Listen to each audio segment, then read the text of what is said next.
सूरज उफ़क़ पर ग़ुरूब हो रहा था जब कैप्टन जेम्स बहर ओकियानूस के कटे हुए पानियों में से अपने जहाज़ मावर्क का बदला चला रहा था। इसका तजर्बाकार मल्लाहों का अमला हफ्तों से समंदर में था, न्यूयॉर्क के बाजारों में वापस लाने के लिए बेहतरीन कैच की तलाश में था। जैसे जैसे रात ढल रही थी, अमला अपने मामूलात में बस गया। कुछ गीली में ताश खेल रहे थे, जबकि दूसरे डेक पर जाकर देखते रहे। लेकिन जैसे ही घड़ी आधी रात को टकराई, एक अजीब परेशान कुन एहसास जहाज पर रेंगने लगा। शुरू में यह हुआ पर सिर्फ एक हल्की सी सरगोशी थी, एक नर्म मातम भरी चीख जो एकदम हर तरफ से आती दिखाई दे रही थी। लेकिन जैसे जैसे मिनटों की टुक टुक होती गई, रोने की आवाज तेज तर होती गई, ज्यादा इसरार, यहाँ तक कि ऐसा लगता था कि ये समंदर की गहराइयों से आ रहा है।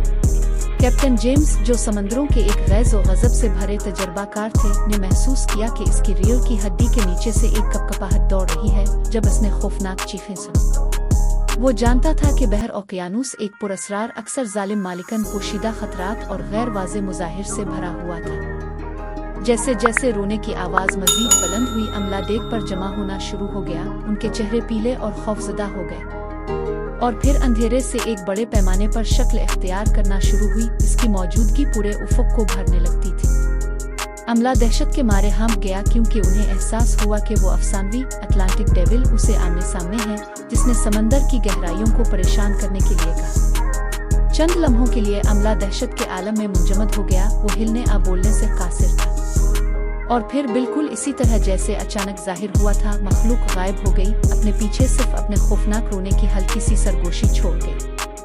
जब कैप्टन जेम्स ने जहाज को साहिल की हिफाजत की तरफ मोड़ दिया, तो अमले ने एक इज्तिमाई सुकून का सांस लिया। वो जानते थे कि उन्होंने वाकई एक गैर मामूली चीज की झलक देखी है, जो सारी जिंदगी उनके साथ रहेगी। सूरज उफ़क़ पर ग़ुरूब हो रहा था जब कैप्टन जेम्स बहर ओकियानूस के कटे हुए पानियों में से अपने जहाज मावर्क का बदला चला रहा था। इसका तजर्बाकार मल्लाहों का अमला हफ्तों से समंदर में था, न्यूयॉर्क के बाजारों में वापस लाने के लिए बेहतरीन कैच की तलाश में था।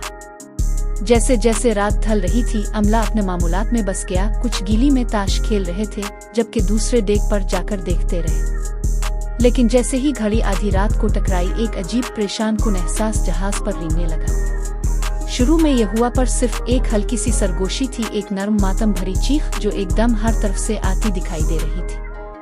लेकिन जैसे जैसे मिनटों की टुक टुक होती गई, रोने की आवाज तेज तर होती गई, ज्यादा इसरार, यहाँ तक कि ऐसा लगता था कि ये समंदर की गहराइयों से आ रहा है। कैप्टन जेम्स, जो समंदरों के एक गैज़ और गज़ब से भरे तजर्बाकार थे, ने महसूस किया कि इसकी रीढ़ की हड्डी के नीचे से एक कपकपाहट दौड़ रही है जब उसने खौफनाक चीखें सुनी। वो जानता था कि बहर ओकियानूस एक पुरअसरार, अक्सर जालिम मालिकन, पोशीदा खतरात और गैर वाज़े मुज़ाहिर से भरा हुआ था।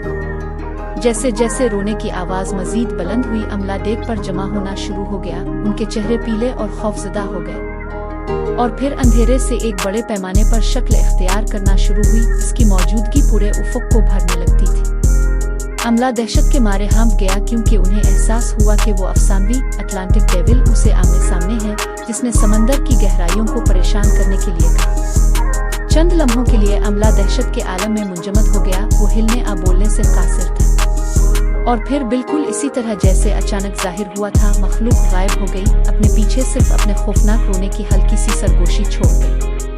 जब कैप्टन जेम्स ने जहाज को साहिल की हिफाजत की तरफ मोड़ दिया, तो अमले ने एक इज्तिमाई सुकून का सांस लिया। वो जानते थे कि उन्होंने वाकई एक गैर मामूली चीज की झलक देखी है, जो सारी जिंदगी उनके साथ रहेगी।